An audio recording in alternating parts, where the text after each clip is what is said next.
বিসমিল্লাহির রহমানির রহিম। আসসালামু আলাইকুম ওয়া রাহমাতুল্লাহি ওয়া বারাকাতুহু। নেভার মেমোরাইজ ফর্মুলাস, সূত্র কখনো মুখস্থ করো না। অলওয়েজ ক্রিয়েট ইউর ওন, সর্বদা নিজে তৈরি করো। ট্রাইগোনোমেট্রিক আইডেন্টিটিস অর্থাৎ ত্রিকোণমিতিক অভেদ নিয়ে আজকে আলোচনা হবে, যেখানে এ বি সি ত্রিভুজের কোণ এ বি সি সমান এক সমকোণ। আমরা জানি যে সমকোণের বিপরীত বাহুকে বলা হয় অতিভুজ, এবং যেই থিটার সাপেক্ষে আমি অনুপাতগুলো নির্ণয় করব সেই থিটার সাপেক্ষে তার বিপরীতে যে থাকে সেটা বিপরীত বাহু, এবং এই থিটাটা একদিকে অতিভুজ এবং অপরদিকে সে অ্যাডজাসেন্ট বা সন্নিহিত বাহুর সাথে কোণ তৈরি করে। তাহলে আমি এখানে পিথাগোরাসের থিওরি ব্যবহার করতেছি।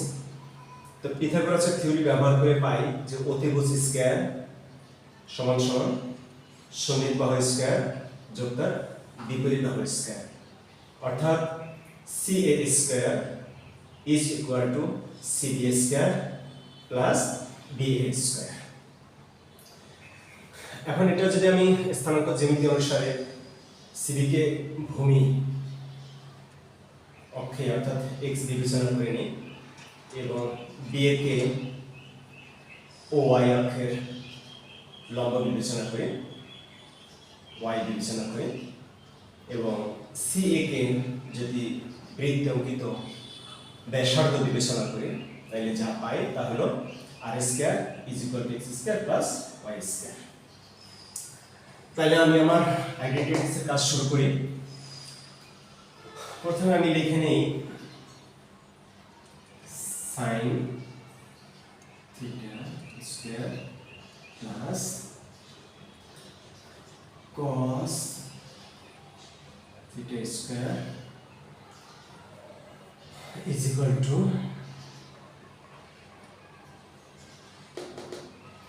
sin theta that y by r, তার মানে হচ্ছে y square by r square plus cos স্কয়ারের জন্য আমি লিখে দিতে পারি s square r square, s square r square.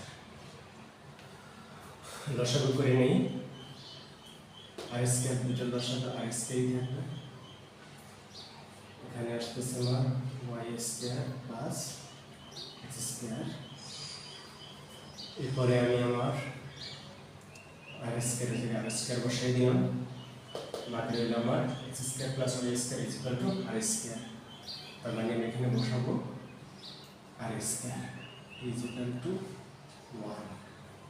এটা হলো আমার ফার্স্ট অভেদ, এটা হলো আমার ফার্স্ট অভেদ বা আইডেন্টিটিস, অর্থাৎ sin square plus cos square is equal to 1। তাহলে এটাকে আমি একটু সাজিয়ে লিখি, অর্থাৎ sin square plus cos square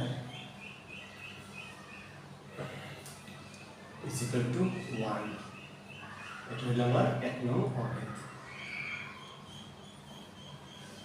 এটা হলো আমার 1 নং অভেদ। আমি আমার 2 নং অভেদের কাজ করি,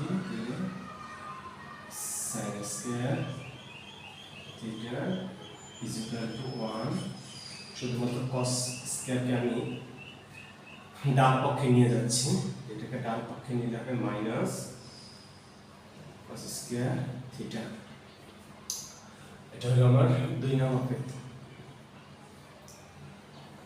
এবার আমি আমার 3 নং অভেদের কাজ করি। এবার cos স্কয়ার থিটাকে লেফট সাইডে রাখবো আর sin স্কয়ার থিটাকে রাইট সাইডে নিয়ে যাব। তাহলে যা দাঁড়ায় cos square theta is equal to 1 minus sin square theta. এটা হলো তিনটা অভেদ হয়ে গেল। এখানে আমার তিনটা অভেদ তৈরি হয়ে গেল। এরপর আমি আমার পরবর্তী অভেদের কাজ ইনশাআল্লাহ পরবর্তী ভিডিওতে দিব।